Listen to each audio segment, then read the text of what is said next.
میں نے بتایا تھا نا ایک واقعہ, ایک فالج زدہ آدمی کا فون آیا میرے پاس, آدھا دھڑ اس کا کیا ہے, فالج. اس نے کہا میں مزار پہ جانا چاہتا تھا, تو میں نے آپ کا بیان سنا, میں نے جانے کا ارادہ ترک کر دیا. میں نے کہا چلو ایک آدمی کو ہدایت ملی اللہ کے فضل سے. پھر میں نے اس کو مزید مثال دی, میں نے کہا دیکھو آپ کا آدھا دھڑ کیا ہے, فالج زدہ, وہ نہیں ہلتا.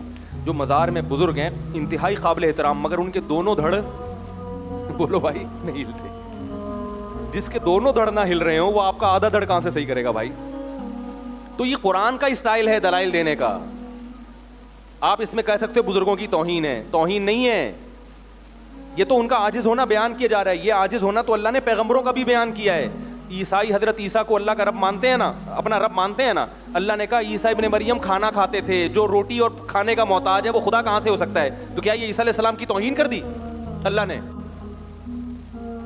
بولو نا بھائی, توہین تھوڑی کی ہے, بتایا کہ بھائی وہ عاجز ہے, وہ بھوک کے لیے روٹی کے محتاج ہیں, تو وہ خدا نہیں ہو سکتے. تو ہم بھی کہہ رہے ہیں جن بزرگ کے دونوں دھڑ کام نہیں کر رہے, اگرچہ وہ بزرگ ہیں, اللہ کے مقرب ہیں, ہم سے بہت اچھے ہیں, تو فالج زدہ آدمی کا آدھا دھڑ کیسے صحیح کر دیں گے؟ بعض لوگ کہتے ہیں نہیں, ہم ان سے جا کے کہتے ہیں کہ ہم ان سے دعا نہیں مانگتے, ان کی قبر پہ جا کے کہتے ہیں کہ اللہ سے دعا مانگے ہمارے لیے.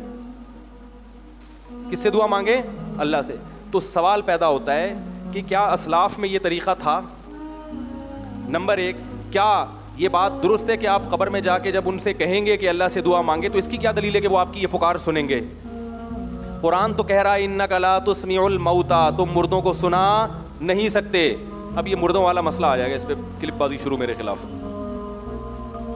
قرآن کیا کہہ رہا ہے؟ تم مردوں کو سنا نہیں سکتے. میرا یہ نظریہ کہ مردے نہیں سنتے. اگر کسی کا نظریہ سنتے ہیں تو بھائی اس کا ہوگا. بعض اکابر اس طرف گئے ہیں کہ سنتے ہیں, ان کے بھی اپنے دلائل ہیں, لیکن مجھے جو دلائل سے جو بات صحیح میں وہ بیان کر رہا ہوں, کسی کی شان میں توہین نہیں کر رہا, کیونکہ قرآن کی اتنی واضح نص موجود ہے اس بارے میں کہ آپ مردوں کو سنا نہیں سکتے. بعض کہتے ہیں ہم سنا نہیں سکتے, لیکن اس قرآن میں یہ کہا کہ وہ سن نہیں سکتے. اصل میں یہاں سنانے کا مقصد کیا ہے کہ وہ سن نہیں سکتے, اس لیے تم ان کو نہیں سنا سکتے. تو یہاں عبارت مقدر ہے فَإِنَّكَ لَا تُسْمِعُ الْمَوْتَى فَإِنَّهُمْ لَا يَسْمَعُونَ. تم ان کو سنا اس لیے نہیں سکتے کہ ان میں سننے کی صلاحیت ختم ہو گئی ہے. تو اصل میں قرآن یہ بتانے کے لیے چاہ رہا ہے کہ مردوں میں سننے کی صلاحیت ہے ہی نہیں, کیونکہ آگے آتا ہے لا تہدی العمیٰ, تم اندھوں کو راستہ دکھا نہیں سکتے. تو جیسے اندھا نہ دیکھ نہیں سکتا اس لیے نہیں دکھا سکتے, تو مردہ بھی چونکہ سن نہیں سکتا اس لیے آپ اس کو سنا نہیں سکتے. بالکل نص صحیح قرآن کی, بالکل واضح. اب تو عجیب ہو رہا ہے, بعض لوگوں نے مردوں کو قبروں سے دکھانا بھی شروع کر دیا. کہہ رہے ہیں سننا تو دور کے بعد مردہ اندر سے دیکھ بھی رہا ہے باہر. اتنا غلو مت کرو, سننے میں اختلاف ہے, وہ اختلافی مسئلہ ہے. ہاں احادیث میں جہاں سننا ثابت ہے جن مواقع پر, ہم وہاں بھی سننے کے قائل ہیں. جیسے کہ صحیح مسلم کی حدیث ہے کہ جب دفنا کے لوٹتے ہو تو مردہ چپلوں کی آواز سنتا ہے, وہاں ہم قائل ہیں سننے کے, تاکہ قرآن اور حدیث میں کیا ہو جائے, تطبیق ہو جائے. تو پھر دوسری بات یہ, اس سے شرک پھیلتا ہے.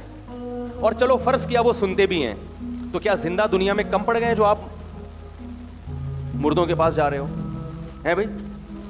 قبر میں جا کے آپ مردوں سے کہہ رہے ہو کہ سنیں, تو کیا زندہ بزرگ دنیا میں نہیں ہے؟ خاص طور پر جب ایک عمل سے بدعت کی تائید ہو رہی ہو اور یہ اسلاف کا طریقہ بھی نہ ہو. اسلاف کا یہ طریقہ نہیں تھا کہ قبروں پہ جا کے وہ یوں کہا کرتے تھے, وہ زندوں سے دعا کی درخواست کرتے تھے. تو جب یہ طریقہ بھی نہیں ہے تو یہ طریقہ بہرحال سنت کے خلاف. اور دوسری بات یہ کہ بعض چیزیں بذات خود جائز ہوتی ہیں, مگر وہ ایک ناجائز چیز کا ذریعہ بن رہی ہوتی ہیں, اس لیے منع کر دیا جاتا ہے. یہ چیز شرک نہ بھی ہو تو شرک کا ذریعہ بہرحال ہے, کیونکہ قبر پرستی اسی سے پھیلتی ہے. ہمیں جو قبرستان جانے کا حکم ہے قرآن و سنت میں, وہ عبرت کے لیے. وہ کس کے لیے؟ کہ بھائی آج یہ چلے گئے, کل ہم نے بھی جانا ہے. فزورها فإنها تذکر الآخرہ.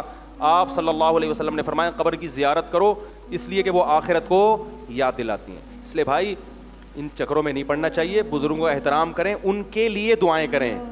اور مزاروں پہ, ویسے قبرستان جائیں, مزاروں پہ اسپیشلی نہ جائیں, کیونکہ مزاروں پہ ہلا گلا ہوتا ہے, دھوم دھڑکا ہوتا ہے, تو آپ کے جانے سے مجمع بڑھے گا اور بدعت کی تائید ہوگی.